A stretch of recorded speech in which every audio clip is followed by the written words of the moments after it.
Welcome to Venture Podcast, presented by VNTR, the world's leading investors community, the place to learn from VCs and capital allocators. I think it's just at the cusp of a transformation. There's a lot of companies that are trying to think about how do we replace sort of the standard bearers, sources of truth around data, be it Tableau or Snowflake or other parts of the data stack that have kind of been entrenched for a while. There's a lot of founders who are right now trying to think about how data works in a world where you can speak to it in English instead of having to write SQL and other things. I think we're only at the very beginning of that. I've seen a lot of solutions around problems that I think in a couple of years won't be problems anymore. So I'm really excited to see what AI does to data. I just don't think that we've hit on the perfect use case yet. Over the last, call it, year or so, we have seen an increased appetite in terms of relative share of cash going to hardware and biotech companies, which are riskier bets, but that's what VC is for. So I find that pretty cool.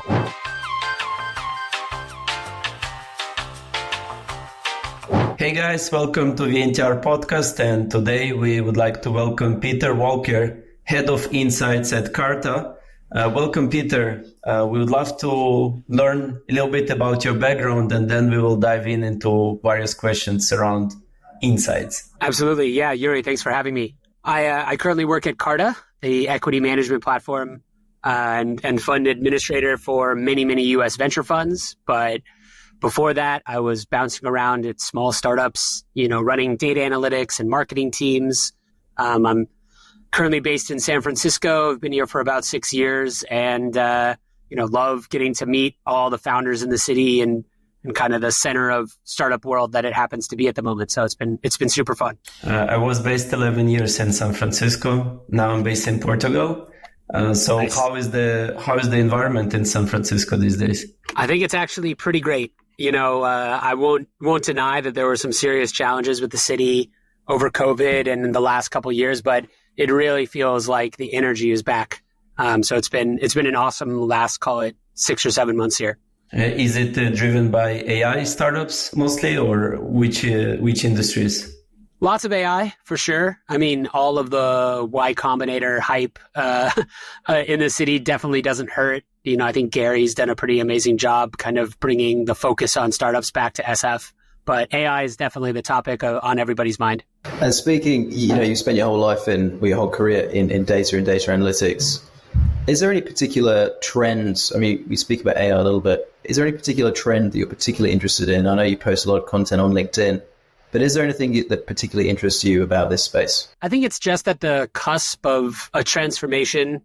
There's a lot of companies that are trying to think about how do we replace sort of the standard bearers, sources of truth around data, be it Tableau or Snowflake or other parts of the data stack that have kind of been entrenched for a while.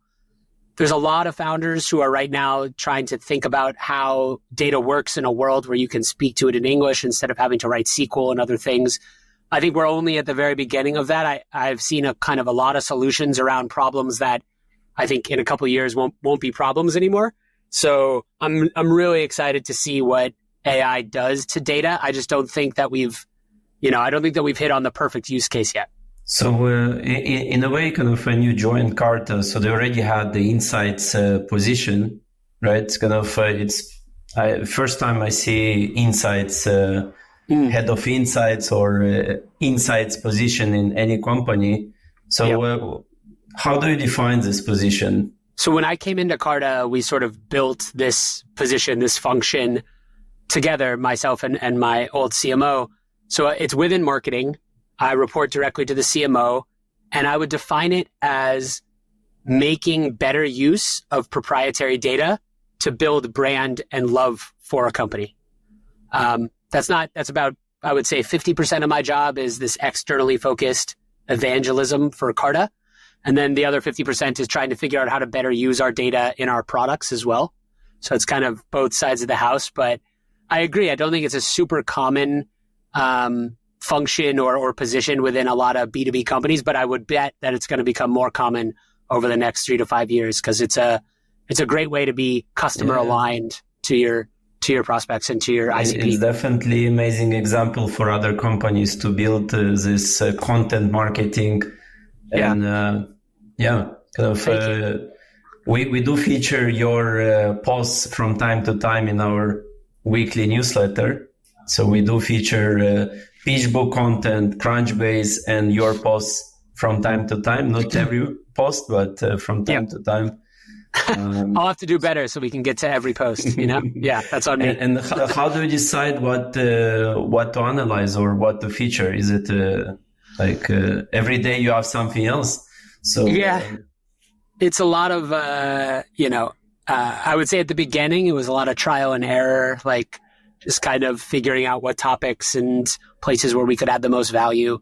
I think now, actually, one of the great parts about building an insights team is as you get that flywheel going, you just get so many inbound requests for data, for analysis, for topics that we haven't covered. So a lot of what we build actually comes from a long, long list of customer requests. I could build a graphic a day for the next year and not get through all the requests that we've had. So some of them are super specific. Some of them are really broad. Some of them are more deep analysis. And then some of them are obviously a little bit more clickbait, do a ranking of the cities in this kind of stage or for this sector, et cetera. So all over the place. And do you use external sources to enrich the data that you work with? We never do. No. So could we? Yeah, we definitely could in some ways. But, most of the value of it is that nobody else has it except for us. So we don't really find that it needs a lot of enrichment. We've done a couple of data partnerships with other companies that have different data sets. I'm thinking specifically of things like Brex or Deal, where they're bringing a data set and we're bringing a data set. We're trying to figure out how the two talk to each other. Those can be really fun, but they also take a lot more time than people anticipate they will. So I've been a little gun shy about doing those lately because it's just a big, big time suck. And it's very smart what you've done, because you've built up 100,000 subscribers or followers on LinkedIn, and they are your early adopters, right? And they're giving you feedback on a new insight that you might have. You might get very few likes on something, and you go, oh, okay, that's good to know that might not be very interesting to our customers. So it's a very interesting way of doing it. And I haven't seen many other kind of companies doing that. I feel like as a content marketing strategy, certainly there were insights content before. There's been state of the market reports for a long time.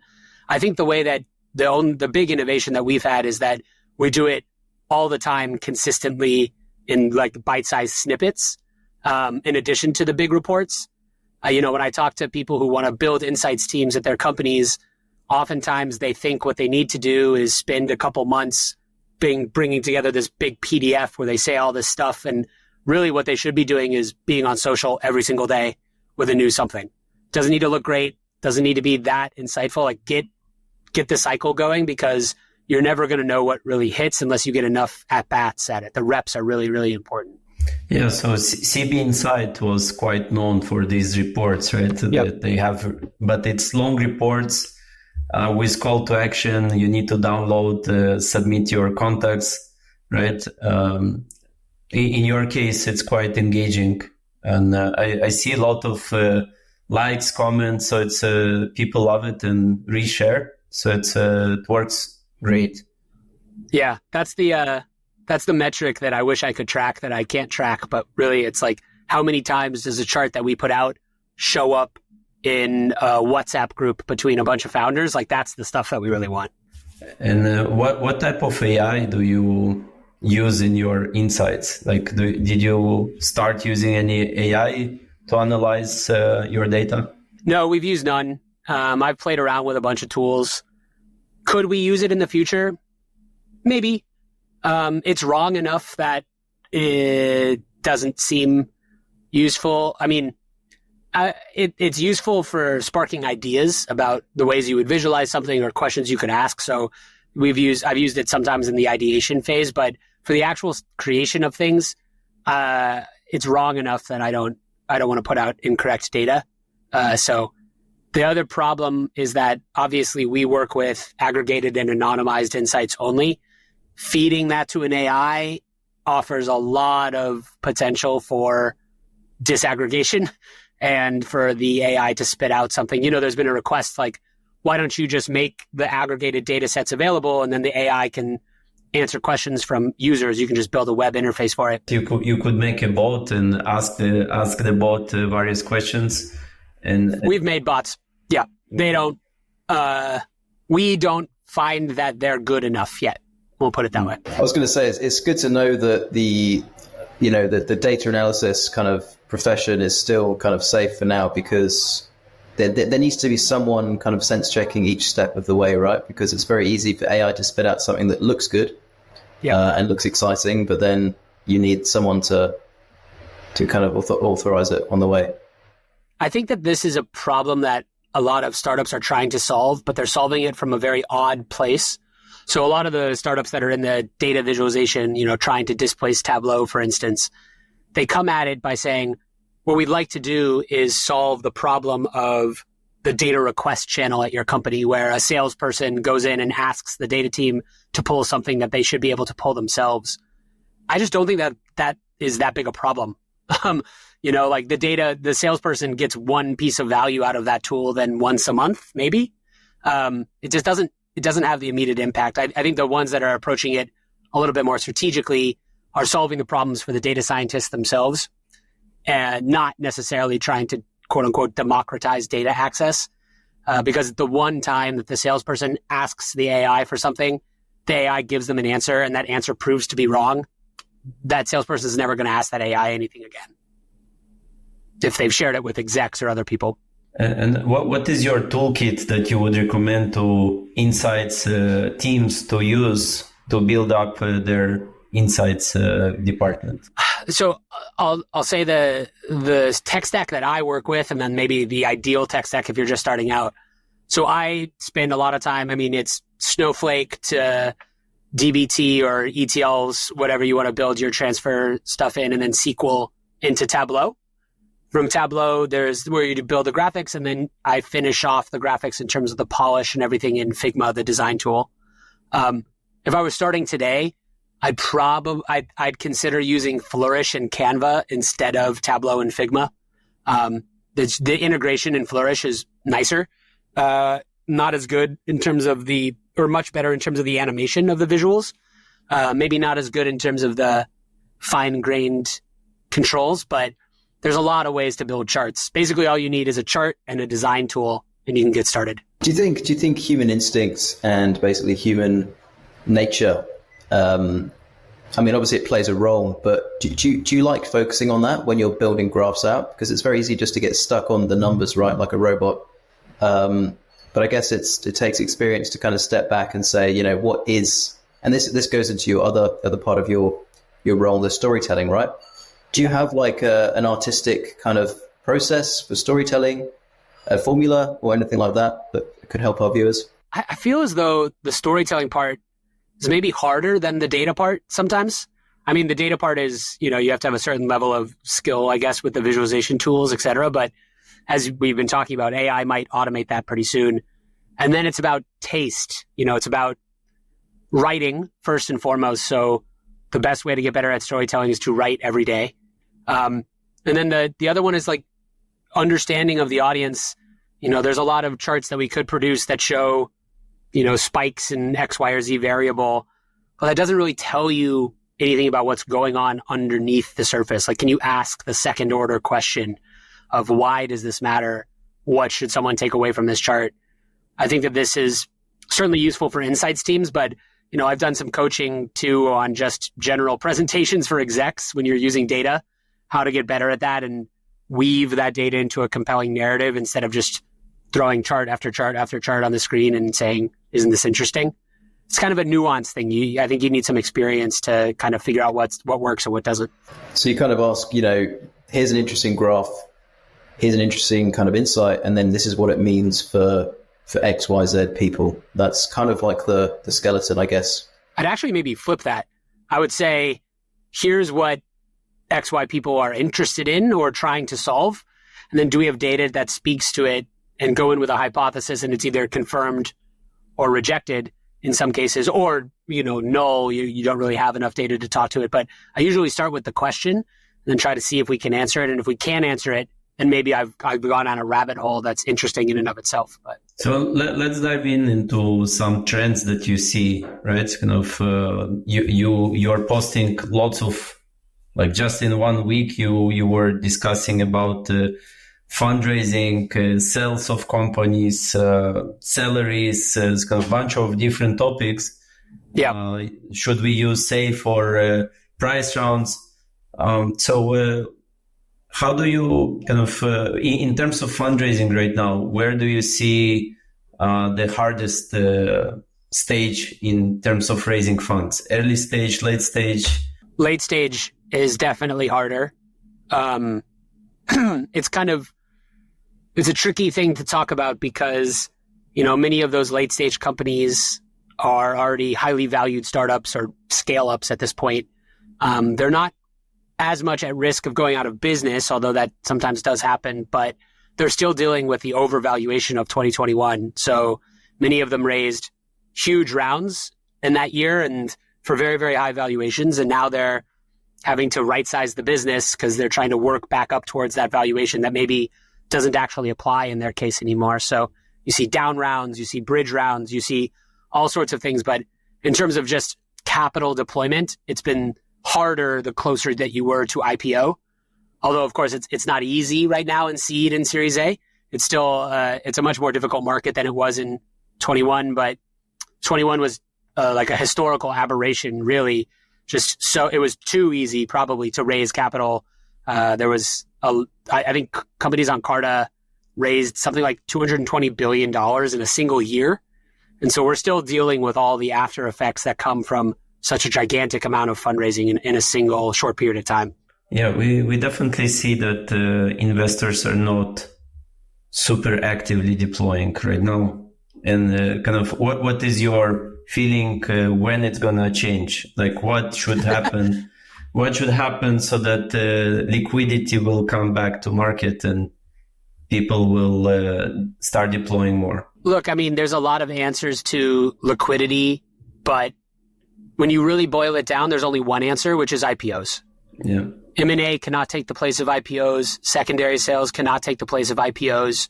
Only going public will start returning the level of capital that you would need to see recycled through the ecosystem to call things fully healthy. So if you want one metric to watch, it's just when will the IPOs come back? That's really as basic as it gets. And based on your data and sentiment, what blocks the IPO market? A lot of things block the IPO market. The overvaluation at the late stage. So were Series A companies overvalued in 2021? Sure. But they're pretty far away. They've got time to grow into those valuations. Late stage overvaluations are really difficult because, public investors are not going to underwrite companies at the valuations that they are now. And are they willing to take really significant haircuts in order to move forward? So that's one thing that's weighing on the IPO market. Two, there's this kind of not wanting to be first. We've had a couple, Reddit, Cerebras, like a couple of them have gone and they've done okay, but there hasn't been a boom beyond them. And then the third reason, I think, which is maybe counterintuitive, is there is a class of late stage private companies that don't need to go public. And really the question is, why would they? If you look at Stripe or other places, they can give their employees secondary liquidity. They can raise basically infinite amounts of capital from the private market if they want to. What's the reason to go public? You're just adding regulatory scrutiny on yourself. There's not a strong case to be made that for a specific slice of the really, really big late stage companies, why go public at all? Yeah. And all the investors that wanted to get out, they already sold it on secondary market. Not all of them, but yes, like more of them. I don't think that class of companies is very big. It's probably 10 to 12 names at most. But, those are the 10 to 12 names that would really spark a new round of IPO markets, probably if they ended up going public. So it's kind of a chicken and egg kind of thing. And I'm going to ask a pretty unfair question. What do you think the future of fundraising is? Do you think it is going to be, quite a high barrier to entry, sophisticated investor, or do you think it's going to kind of go a bit more to the crypto token, where anyone can kind of buy in a small amount? How do you see the future going maybe 5-10 years from now? Big question. I mean, in some ways that's dependent on regulation. For instance, we at Carta spend a lot of time talking and thinking about for the accredited investor threshold, which, states certain requirements that an individual needs to hit in order to invest into venture funds. None of those requirements exist in the crypto world, for instance. So you can put your entire salary and life savings into crypto coins, but most of you can't invest into venture funds because of regulation.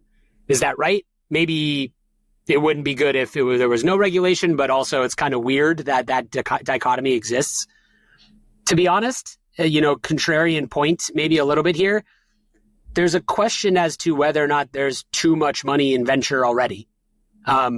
There's so many billions committed to the asset class that, some of them are going to wait a long time before being deployed. It's not very helpful to the individual founder who's wondering where their next check is going to come from, but there's still a lot of capital in private markets. They've gotten much, much more professionalized over the last 15 years to the point where maybe some of the alpha in those private markets is going away. And that's why you see funds moving earlier and earlier in the fund life cycle. Pre-seed wasn't a thing 10 years ago, and now it's like everyone's favorite part of the venture market. So keep getting earlier and earlier with these companies. And that's because the venture money is trying to find somewhere to go, right? Is that the... Yeah, that's right. Although, some of this is dictated by the funds. If you raise a $1 billion fund, it's very difficult to deploy that fund into seed stage companies. It doesn't make that much sense to do it if you're writing $1 million checks. Now, so that dictates your fund size, dictates your fund strategy. If you raise a $1 billion fund, you're by definition going to be investing into late stage companies with $25 to $50 million checks. So some of this is just the economics of the fund kind of dictates where they're going to play.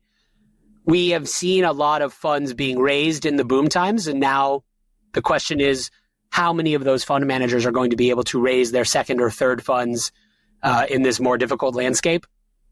Josh Wolf at Lux Capital says that something like 30 to 40% of VC funds are going to go away in 5 years.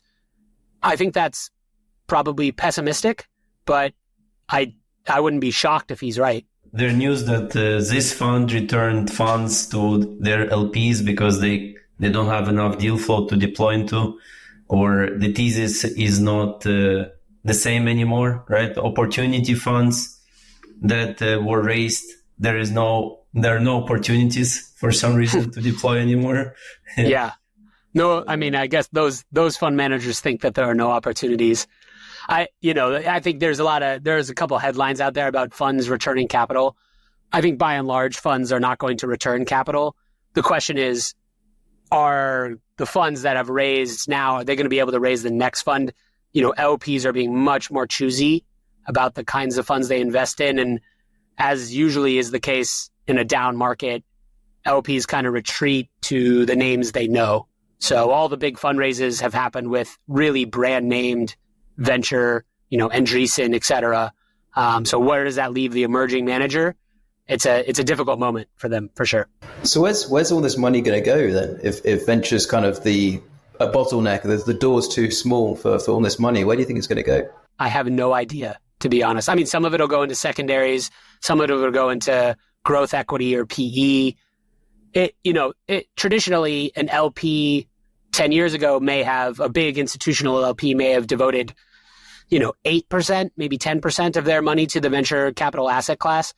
Now, if their portfolio is 20% venture, many of them are thinking, well, I've over-rotated into this asset. And it made sense when interest rates were zero and we needed to chase yield anywhere we could. But in a world of 5% interest rates, it doesn't make as much sense to be that heavily rotated in the riskiest assets. So some of those LPs are just going to do the natural thing, which is to stop investing into new venture and to let those balance out to back to whatever 8 to 10% of their portfolio. That makes it really tough for people who are trying to fundraise right now. Yeah, it's kind of we do help GPs to connect with LPs, And we do talk with LPs, and we hear that, we deployed enough. We are waiting for liquidity. Now we are looking for other asset classes. Some of them invest in real estate in Dubai, that generates high returns. Some invest in, debt financing where the turnaround is much faster. So there's definitely shift in the mindset as well. So it's a bad timing because a lot of people will lose the hope in the venture, and it will take time to reactivate them. Completely. And I mean, you could make a strong case that the best vintages would be right after a downturn. So now or the next year would be really great vintages to invest into. But you just mentioned something that I think is underrated when it comes to LP decision making, which is just payback timeline. It used to be the case that people would talk about venture as a 10-year asset class. That's definitely not true anymore. Your fund is going to not pay out entirely until 15 years, 18 years. So that illiquidity premium needs to be much higher. You have to think about your returns as a long term. I mean, if you're, at the tail end, 2 decades before you're seeing full returns from a fund, like that's an eternity. And so you have to be really sure that there's going to be outsized premiums for that. And there's a lot of discussion about venture, investing into the median venture fund, median venture returns does not pay for that illiquidity. So you need to be in the top quartile or decile funds in order to make real money. And that's increasingly difficult, especially as the number of funds has exploded. Yeah, it's kind of, what do you see about fund of funds? Like, is it still a thing? It's kind of, what are your insights about fund of funds in a way? Definitely still a thing. I think they're a useful sort of middle vehicle for LPs who are wanting to sort of effectively do a little bit more of a benchmarking of an asset class rather than picking individual managers. Manager selection is one of the most difficult parts of the LP's job. It's the thing that really matters. If you're only going to make money off of the top, decile funds, then manager selection is the whole game. Fund of funds kind of obviate that choice for you and give you a little bit more of an index view of the market. I think that it's a question about, what kinds of LPs are committed to venture for the long term and what kind of LPs are maybe going to retreat more fully. Fund of funds is, I think, going to be a strong tentpole. There's also increased interest in some cases from family offices who have traditionally not been as much direct investors into venture managers, but are increasingly becoming a good source of LP dollars. So the mix is changing. For emerging managers, funds of funds are hugely important because they have trouble accessing it's very difficult for an emerging manager to get allocation from the Stanford endowment, whereas a fund of fund may be able to do that and then kind of pass those dollars on. And in terms of capital calls, do you see a lot of LPs default on capital calls in the past year or two? We haven't seen a big increase in capital call defaults. I think this is a guess on my part, but I think what's happening behind the scenes is before a capital call is made, an LP is reaching out and saying, look, I'd prefer that you not call that capital. So instead of defaulting, it's simply not being called as often. But that obviously presents a challenge for the GP. And it becomes if the situations in which there is a default on the capital call, it's really difficult for the GP. They could technically go to court for that capital, but in a game like venture where so much of it is based on relationships, it's a very difficult challenge, even if you were pretty sure you were going to win in a court of law, to take on that risk and, call your GP or call your LP into court with you. It's a really big step. We very rarely see it. Yeah. It's kind of, everyone hopes that the wave will become better and these LPs will continue deploying, right? The sentiment will change. Everyone is hoping. Yes. Yeah. Exactly. We're all looking for the little silver linings or green shoots soon for the market. So I don't know. As I mentioned, if we can get some IPOs back, that would be really, really helpful. Both me and Yuri are in Portugal in obviously the EU. So our question is like, what kind of differences do you see between first of all, do you see the EU as one entity or like the US as one entity, or is it just way more complicated than that? Way more complicated than that. I wouldn't presuppose any sort of conglomeration of the EU market. I mean, so Carta's most of our cap tables and business is in the US, but we do have a strong business in Europe and also in Singapore. There's a significant difference between the regulatory regimes in each individual EU country, and then also kind of the cultural view of entrepreneurship and venture capital. I think that entrepreneurship is a separate topic from venture. There's like amazing businesses that are being built in traditional ways. Venture is all about ambition. And what we've heard is that some of the founders in different EU markets feel as though their local markets are just not ambitious enough, or they compared to the US, there's not as much risk appetite. So those make them kind of more difficult places to grow really, really big late stage companies. So venture is, the very, very vast majority of the stuff that you track on Carta, right? You can think of us as on the cap table side, who's granting equity to their employees. It's primarily venture-backed companies, although there is a strong LLC business on Carta as well. And then increasingly, we're like getting started and dipping our toe into the private equity waters as well. So private equity-backed portfolio companies may not issue equity to everybody, but they certainly issue equity to the management teams, and that's also managed on Carta oftentimes. So we're starting to get a view a little bit into PE, but it's much younger for us than the traditional venture market. If we get back to the difference between markets, so you mentioned you have US, EU, and Southeast Asia through Singapore.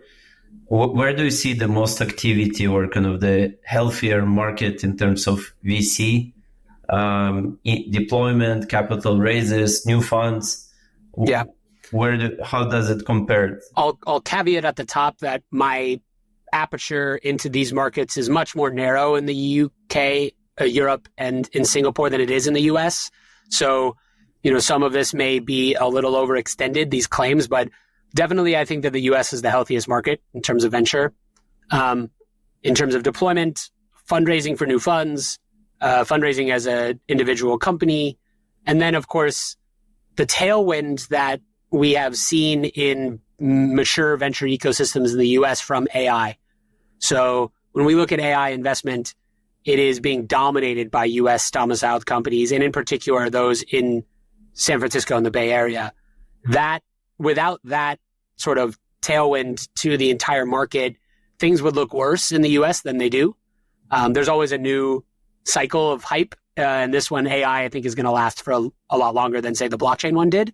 But that is, I think, one of the core differences between these ecosystems at the moment. So we host events all over the world, and we see US fund managers seeking funds in GCC countries, in Southeast Asia. Yeah. What do you see in terms of like who is deploying into US funds? Like, do you see enough activity outside of US in terms of LPs? I don't know if I have great data on that. I would imagine that the LPs that are deploying into US from international LPs are deploying primarily into the biggest of the US funds in many cases. Emerging managers on the platform typically are fundraising from local or at least national investors and not as many international LPs, but maybe my data is not as clean. We do meet a lot of them making the trips to Dubai, to Riyadh, to Singapore. There you go. Yeah. All right. So maybe I'm a little out of date then. But we don't know the data. Are they successful in that? Because it might be just a travel experience or trouble experience. Yeah, exactly. Maybe they're just taking a paid vacation. Yeah, unfortunately, I don't have great data on that one for you. It's my guess is that it's it's equally difficult to fundraise, maybe even more difficult to fundraise from international LPs right now, but that's just a guess. And in terms of, obviously you have a very, very broad view of sectors and types of geographies and things like that. Personally, is there any particular sector or area that particularly interests you as someone who's very focused on data and trends and things like that? I mean, look, the AI boom that was set off by ChatGPT, I think, is starting to change quite significantly, at least here in the States. For a little while, it felt like you could put AI on a deck and get more meetings or more investment than you would otherwise. And there wasn't a lot of discernment. I'd say that investors are much more discerning now.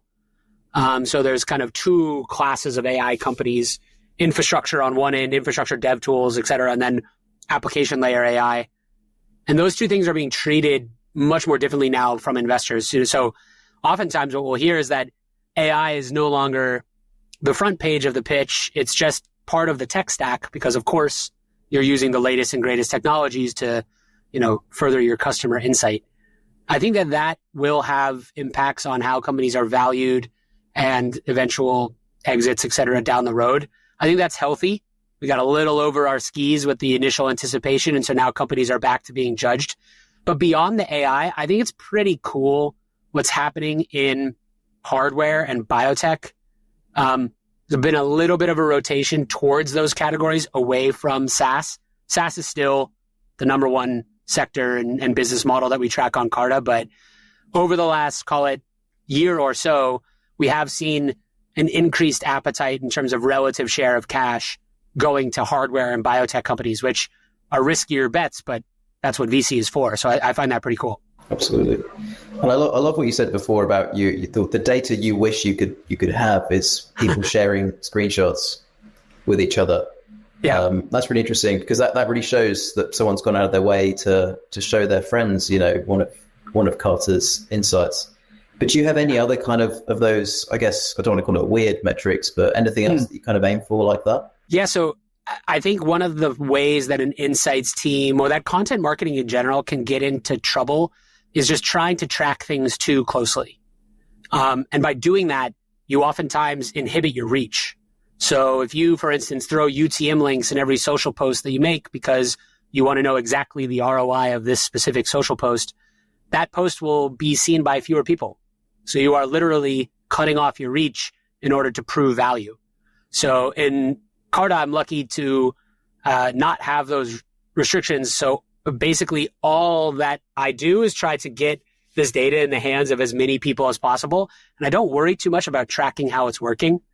I will say that if you're looking for metrics that are a little bit off the beaten path, everybody tracks impressions, everybody tracks followers on social, everybody tracks downloads, et cetera.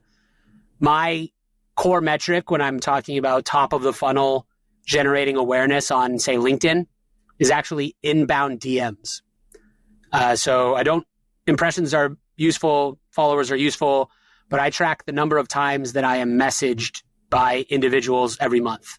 And then I split that by people that have spoken to me before on DM and then people that are new to the inbox. And what are the discussions like? Do you actually have the time to respond to every DM? I do. I think that is I think it's just completely completely underrated how useful just personally responding to everybody is. Is it a huge time suck? Yes, it is. It sucks. There's a lot of my day that is spent doing things that I would rather be working out product strategy or something. But the core, I think I get 16 to 17 DMs a day or on average. I try to respond to everyone within 48 hours. Not a lot of those are like long conversations. Mostly I'm pointing people towards things we've already built, helping them find the right people at Carta, whatever it is. But a lot of them are substantive conversations, and you can increase the sort of surface area of your luck. So one of the ways that becomes useful is those people will then invite you to speak on podcasts, at keynotes, at events, to their founder groups. Like that is one of the best ways to use my time.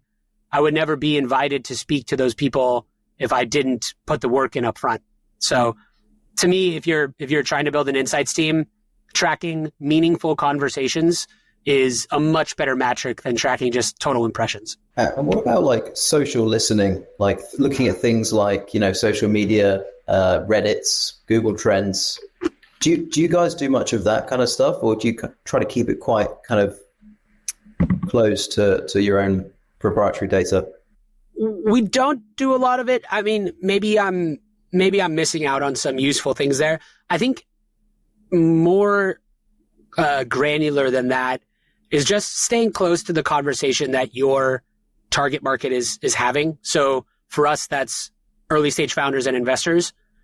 That conversation is quite easy to track on Twitter and LinkedIn most of the time, is that there's only 1,000 voices that pop up again and again in terms of who's, are we debating whether or not Miami is better than San Francisco this week or whatever it is. Some of the debates are silly, but if you follow the right VCs and the right founders, like, you can get a lot of that conversation. And then your question is, how do you sort of jump on to those trends and make your data useful in them?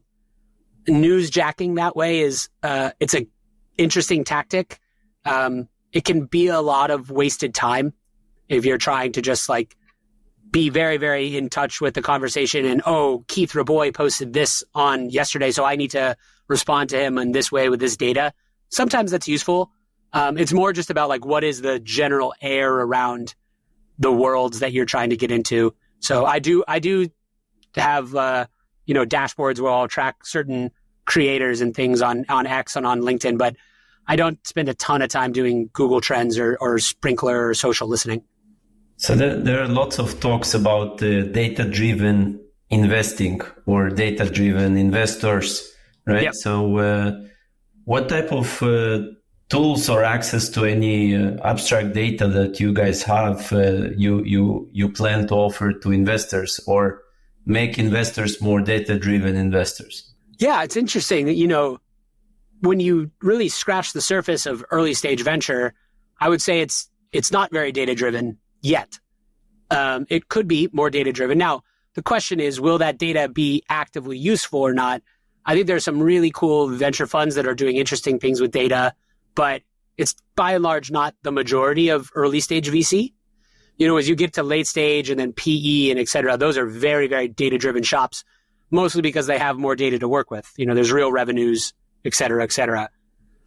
In terms of the things that we're offering, we are just in the very beginning of thinking through how our data can be helpful to GPs in particular. So some of that is, new reports on fund performance, but I can definitely imagine a world in which investors can call data from Carta through an API, aggregated and anonymized only. But, we're starting to think about cool and interesting ways that we can help investors make better investment decisions for sure. So hopefully more of that coming soon. There's so much you could do with your data. I think it's fascinating. I think because you're basically following the money, right? And that's just a time-tested, strategy for anything, right? Yeah. So I think you guys have got amazing data compared to something like Crunchbase, which is purely scrapes off, websites and news articles and, Not sure about scraped, but it's user-generated as well. Yeah, they get a lot of data from people actually inputting, they'll reach out and say, hey, excuse me, founder, did you really raise this round? How much was it for, et cetera? And then there's a question on the founder side is, would you rather that data be incorrect or correct on this public platform? So a lot of it is definitely generated by specific users. I don't envy them the challenge that they have in terms of merging all of that data and making sense of it. I think that's a really difficult place, whether it's PitchBook or Crunchbase or whoever. So I think they've built very interesting businesses on data, but they don't have to, we luckily don't have to do a lot of that work. We just take it from the source of truth. Yeah. And it's all true, right? Because it's all contractually bound. It's all backed up by numbers, etc. So, for instance, if a round on Crunchbase says, because they pulled it from a PR announcement, says that round happened on October 22nd, we may be able to see, no, actually the term sheet was signed in June and the company just chose to announce it today. So things like that are just a little bit easier when you have source of truth data. And in terms of the future for cap table management, right? It's kind of there are other solutions that were built or being built. like what insights you can share in terms of where it is heading in terms of the tools? Yeah, it's definitely a much more competitive space than it was when we started 10 years ago. So it's been cool to watch different competitors pop up and a lot of cool, interesting products being built. I think at the core of it, cap table management is this thing where oftentimes founders will be outsourcing that work to their law firms or other people. It's pretty rare that a founder wants to spend all day in Carta doing cap table management. So it's really our job to make it so that all of this is functioning smoothly behind the scenes. And then, it's not like a product that needs to be logged into every day in order to find deep and abiding value in. I think the other thing that we can do is start using the place that we have in the market and the source of truth data to really advantage those founders with more insights than they could generate on their own. So we have a product right now called Carta Total Compensation, which helps founders pay salary and equity competitively across hundreds and hundreds and hundreds of tech roles. So that is driven by our place in the market where we have unique source of truth for the equity data, and we can bring in salary data from the HR systems of connected companies and give you really pristine looks at like, how much are you going to pay for this engineer in San Francisco? So using our place in the market to do value-added data services for founders is something that I think we're just getting started at.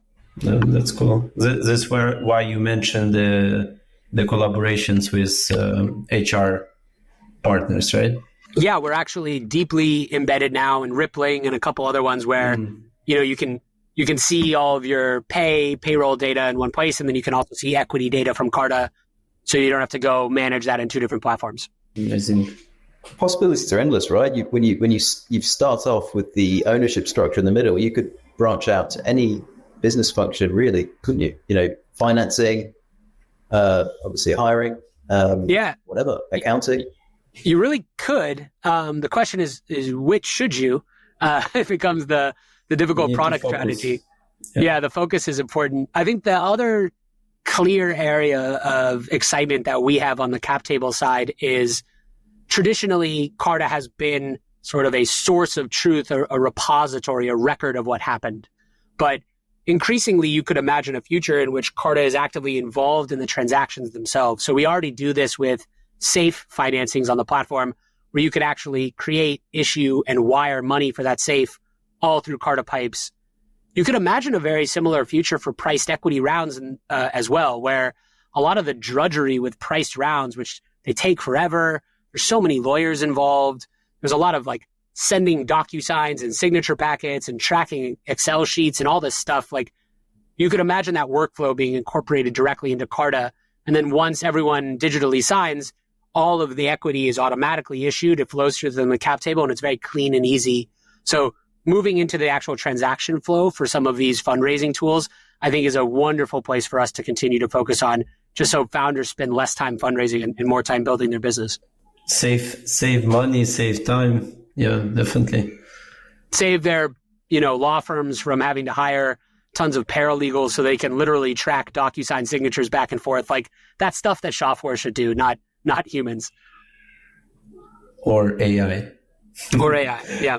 Yeah, it's kind of, in a way, we are at the end of the year, right? So everyone is kind of summarizing the year, preparing the predictions. So when are you guys releasing your 2025 predictions, summaries, and what are your predictions? 2025 predictions from us will come out in early December, I think.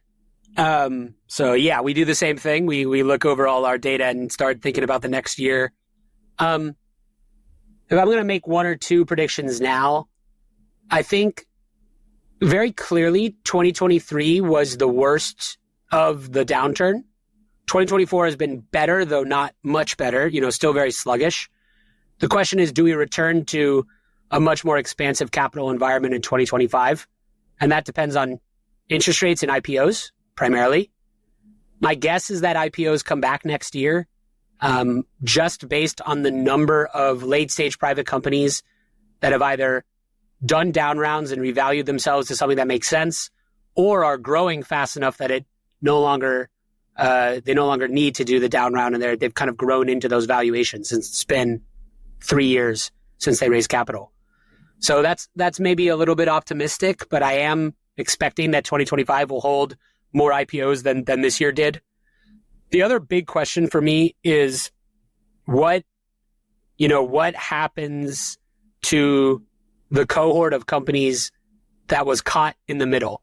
So not the late stage companies, but say the Series A companies that raised their Series A in the boom times of late 21, early 22. They really only have 3 choices. They can have pivoted and made really difficult decisions and are now grown into those valuations. They can take the down rounds and make that difficult choice, or many of them have had to shut down, actually. And I'm wondering if 2025 will be the year where we kind of see all of those outcomes have been chosen. You've taken one of 3 paths, and now we're kind of over the lost cohorts, as we call them, of companies that had to deal with this big, big world change. So I'm hoping that beginning of 2025, we really see we're kind of through that messy middle and we're back to something that looks more standard, but I could be wrong. Maybe it'll take a lot longer. So we are around the elections in US, and how do you think that elections will change anything or boost the VC community? I don't want to speculate too much about how these elections will impact VC. I mean, different parties have different ideas about private market regulation. We have a bunch of wonderful policy team here at Carta who studies that sort of thing.